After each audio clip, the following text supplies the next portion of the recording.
आता हे काय नवीन तर ना, हे आहे रेडीमेड डोश्याचं पीठ. माहित नाही डोसे कसे होतात ते. Hi everyone, welcome back to my kitchen. तर आज बनवणार आहे मी ते जे रेडीमेड पीठ भेटतात ना डोश्याचे, त्याचे डोसे. तर सॉरी बरं का, कॅमेरा ऍडजस्ट करायचा राहून गेलता. तर हे पॅकेट न मला किती 80 रुपयाचं काहीतरी पडलं होतं आणि ह्याच्यावर ना सगळ्या सूचना दिल्या होत्या की हे कसं यूज करायचं आहे. काहीच नाही, हे पॅकेट एकदम सोपं आणि साधे पद्धत आहे. त्याला कट करायचं आहे.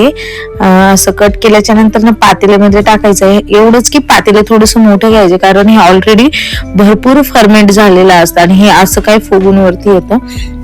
आणि जर सगळं असं काढून घेतल्याच्या नंतर ना तुम्हाला हवं असेल तर मीठ टाकून घ्या, कारण ह्याच्यामध्ये ना आहे थोडंफार मीठ, पण मला थोडंसं कमी वाटलं म्हणून मी थोडंसं अर्धा चमचा मीठ घालून घेतलं आणि त्या पिठाला ना व्यवस्थित असं मिक्स करून घेतलं. आणि हे बघू शकता तुम्ही किती फर्मेंट झालेलं आहे.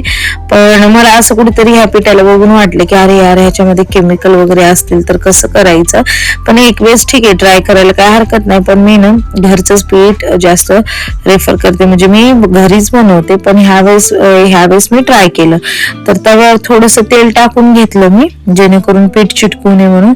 आणि थोडा पाण्याचा शिंतोडा दिला आणि ते व्यवस्थित जसं हॉटेलमध्ये होतात ना तसंच होतं माझ्या डोक्यात. आज तसेच झाले पाहिजे बरं का, कारण पीठ हा विकतचा आहे ना, त्याकरता डोक्यात असे किडे पळवू लागले माझ्या.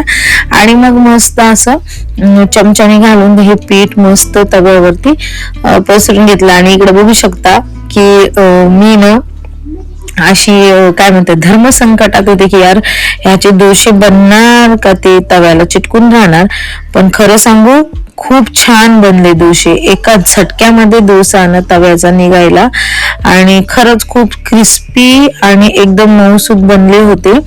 आणि कुठलाही एकही डोसा माझा तुटला नाही किंवा तव्याला चिटकला नाही.